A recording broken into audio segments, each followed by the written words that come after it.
அனைவருக்கும் வணக்கம். ஹெல்மெட் விஷயத்தில் கடுமையாக நெருக்கடி கொடுக்கும் நீதி அரசர்களே, காவல்துறையினரே, உங்களிடம் சாமானிய மக்களில் ஒருவனாக சில கேள்விகளை கேட்க ஆசைப்படுகின்றேன். ஹெல்மெட் அணியாமல் வந்த கிட்டத்தட்ட 1,40,000 பேர் வரை வழக்கு பதிவு செய்து வாகனங்களை பறிமுதல் செய்து நீதிமன்றத்தில் அலைய வைத்து கொண்டிருக்கிறீர்களே, புகைப்பிடித்தால் மரணம் நிச்சயம் என்று தெரிந்தும் அதில் கருகிய நுரையீரலின் படத்தை மட்டும் போட்டுவிட்டு விற்பனை செய்ய அனுமதி அளித்தது சரியா?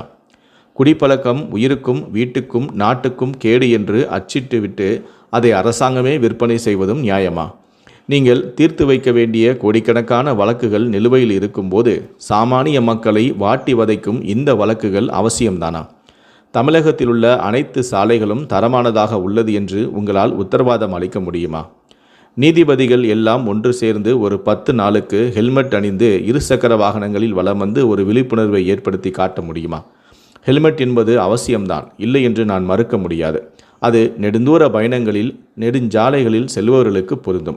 20-30 கிலோமீட்டர் வேகத்தில் செல்லும் நகரவாசிகளை ஏதோ குற்றவாளிகளை பிடிப்பது போல விரட்டி விரட்டி பிடிப்பது தான் உங்களுடைய விருப்பமா?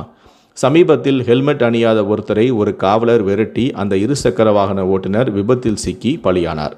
இந்த சட்டம் அமலுக்கு வந்த பின் இதுவரை ஹெல்மெட் அணிந்தும் 30க்கும் மேற்பட்டவர்கள் சாலை விபத்தில் பலியாகி உள்ளார்களே, அதற்கு என்ன விளக்கம் தரப்போகிறீர்கள்?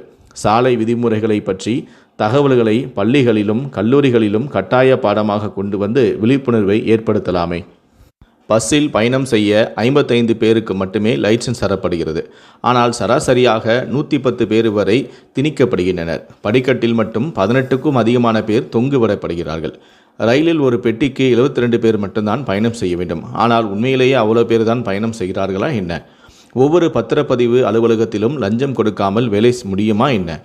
ஓவர்லோடு கேஸ் போட்டால் ஒரு நாளைக்கு ஒரு லாரி, ஒரு பஸ்ஸு கூட, ஒரு லோடு வண்டி கூட ஓடாது.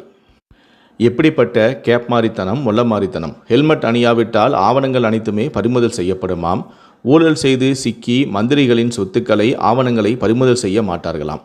பல மாடி கட்டிடங்கள் இடிந்து பல பேர் பலியானாலும் கட்டுவதற்கு உரிமை கொடுத்த அதிகாரிகளின் ஆவணங்களையும் பறிமுதல் செய்ய மாட்டார்களாம். தவறான மருத்துவத்தால் பல பேர் பலியாகியும் மருத்துவம் கொடுத்த மருத்துவரின் சான்றிதழ்களை பறிமுதல் செய்ய மாட்டார்களாம். ஆற்று மணலை கொள்ளையடிப்பதற்கு உடந்தையாக செயல்படும் வருவாய்த்துறை அதிகாரிகளின் பதவிகளையும் பிடுங்க மாட்டார்களாம். மலைகளே காணாமல் போகும் அளவிற்கு கனிம வள கொள்ளையில் ஈடுபடுவதற்கு உடந்தையாக இருந்த அதிகாரிகளின் சான்றிதழ்களை பறிமுதல் செய்ய மாட்டார்களாம். மறந்து வீட்டிலேயே விட்டுவிட்டு போய்விடும் ஹெல்மெட்டுக்காக எங்களுடைய இருசக்கர வாகனத்தின் ஆவணங்கள் எல்லாம் பறிமுதல் செய்யப்படுமாம். கேனப்பைய உருள கிறுக்கு பைய நாட்டாம பண்ணானம், அந்த மாதிரி இருக்கு. ஹெல்மெட் அணிவதால் சிலருக்கு வியர்வை, அலர்ஜி, தலைவலி, மொழி கொட்டுதல், தலையின் புண் போன்ற பிரச்சனைகளும் ஏற்படுகிறது. கொலை, கொள்ளை, வழிப்பறி செய்யும் சமூக விரோதிகளுக்கு இது சாதகமாகவும் அமைகிறது. ஹெல்மெட் அணிவதன் அவசியத்தை மட்டும் வலியுறுத்திவிட்டு போகலாமே. வண்டி ஓட்டுபவர்களுக்கு இல்லாத அக்கறை உங்களுக்கு ஏன்? இப்பொழுது சொல்லுங்கள், ஹெல்மெட் அணிவதை நீங்கள் கட்டாயப்படுத்துவது எந்த வகையில் நியாயம்? இந்த பதிவை ஏற்றுக்கொள்பவர்கள் முடிந்தளவுக்கு இதை நீங்கள் மற்றவர்களுக்கும் ஷேர் பண்ணுங்கள். நன்றி, வணக்கம்.